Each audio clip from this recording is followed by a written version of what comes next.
Assalamualaikum warahmatullahi wabarakatuh. Halo guys, apa kabar? Jumpa kembali bersama kami di serial ini Balita Padu. Agar kalian tak ketinggalan sinopsis berikutnya, jangan lupa untuk tekan tombol subscribe dan lonceng notifikasinya agar tak ketinggalan sinopsis berikut ini. Pada waktu itu Anandi tengah berada di kuil. Tiba-tiba saja dia melihat sang penculik anaknya telah berada di kuil tersebut. Anandi menatap tajam ke arah sang penculik tersebut dan nampak sang penculik tersebut sangat kaget melihat kalau Anandi juga berada di kuil tersebut. Lalu Anandi berdiri dan menghadang sang penculik tersebut dan dia menatap dengan tajam. Anandi pun berbicara, "Kembalikan putriku, kamu yang telah mengambil putriku." Sang penculik tersebut sangat ketakutan melihat ke arah Anandi dan dia pun berusaha untuk berlari dari tempat tersebut. Namun Anandi mengejar sang penculik tersebut. Nampak keluarga sang penculik tersebut tengah menunggu di mobil. Penculik itu pun segera menyuruh anak buahnya untuk menghidupkan mobil itu. Dan Nandini yang melihat ibunya pada waktu itu menangis menjerit-jerit ingin kepada ibunya. Anandi yang melihat Nandini pada waktu itu menjerit memanggil-manggil Nandini. Sang penculik tersebut tidak menghiraukan jeritan Anandi. Dengan secepat kilat Anandi melompat ke mobil tersebut dan dia berkata kepada sang penculik itu, "Tolong lepaskan putriku, kasihan dia." Namun sang penculik itu malah berkata kepada Anandi kalau Nandini sudah menjadi menantuku. Anandi sangat terkejut mendengar semua itu.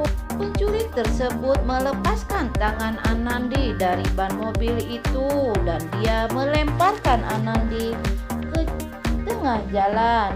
Anandi yang masih saja bengong melihat kepergian sang penculik itu yang membawa lari putrinya. Dia hanya terdiam sambil menatap ke arah kepergian mobil itu. Tiba-tiba saja datang rombongan nenek Kailani yang menghampiri Anandi dan nampak supir nenek Kailani sedang berusaha menghidupkan mobil itu karena mobil itu tidak hidup sedari tadi. Lalu nenek Kailani berinisiatif untuk menelpon Jagdish yang tengah berada di kantornya. Sementara itu Jagdish yang tengah berada di kantornya tiba-tiba saja HP-nya berbunyi. Ternyata nenek Kailani yang menelpon memberitahukan kalau Anandi hampir saja bisa mendapatkan Nandini anaknya. Lalu Jagdish meminta pada sang nenek untuk memberikan handphonenya pada Anandi. Nenek Kailani pun menghampiri Anandi dan memberikan handphonenya itu pada Anandi. Seraya berkata kalau Jagdish ingin berbicara. Jagdish berkata meminta pada Anandi untuk memberitahukan ciri-ciri mobil yang digunakan sang penculik itu. Lalu Anandi pun menceritakan ciri-ciri mobil yang dipakai sang penculik itu. Jagdish pun mencatat ciri-ciri mobil yang dipakai penculik Nandini. Jagdish pun hanya berkata pada Anandi untuk selalu tenang dan ia akan segera memberitahu polisi untuk memeriksa semua mobil yang melintas di pintu kota perbatasan.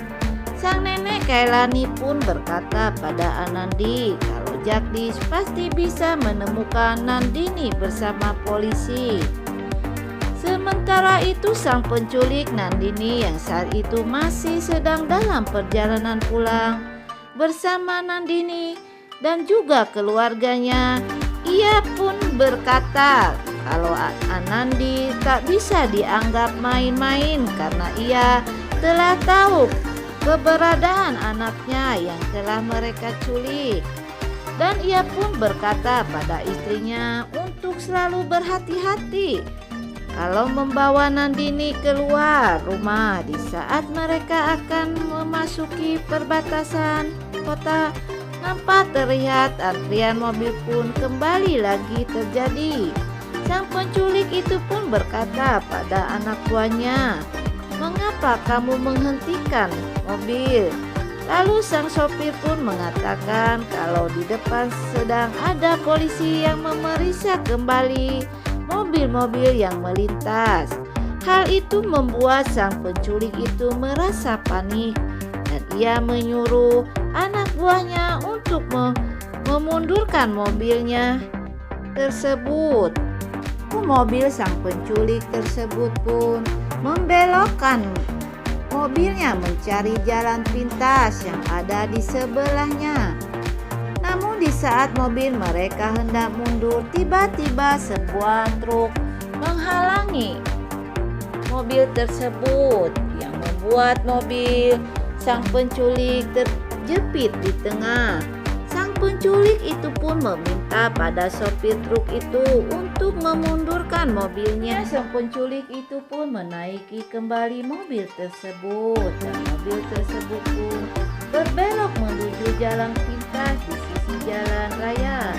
Mobil pun terus melaju di jalan pintas itu, namun ternyata sama di ujung jalan pintas itu pun sudah dipasang portal agar mobil tak bisa lewat. Saat itu sang penculik benar-benar takut dan panik kalau ia akan ketahuan sedang membawa Nandini yang saat itu sedang dicari polisi. Ia pun mencari akal hingga akhirnya ia melihat sebuah gerobak yang sedang membawa jerami pada sang penculik.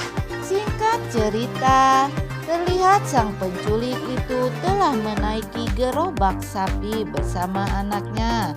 Sementara istri dan Nandini ia naikkan di belakang dan ditutupi oleh jerami padi. Mereka pun melintas di mana para polisi pun melakukan pemeriksaan pada tumpukan jerami yang penculik itu bawa. Di saat para polisi itu mengujakkan tongkat pada tumpukan jerami itu, terlihat paras panik yang sangat besar pada diri sang penculik itu. Takut kalau terkena pada istri atau Nandini yang berada di dalam tumpukan jerami padi itu. Setelah sekian lama dilakukan pemeriksaan dan tak memperlihatkan tanda-tanda yang mencurigakan, akhirnya para polisi pun mempersilahkan kembali pada gerobak sapi itu untuk melanjutkan perjalanan. Dan akhirnya sang penculik itu pun dengan napas lega maju kembali sapi-sapinya untuk pergi meninggalkan para polisi itu. Namun baru beberapa langkah sapi-sapi itu melangkah dan salah satu polisi memanggil dirinya kembali dan hal itu tambah membuat panik lagi sang penculik Nandini. Oke kawan semua, apa yang akan terjadi selanjutnya? Saksikan terus sinopsis jalan ceritanya di channel Yanti TV. Sekian.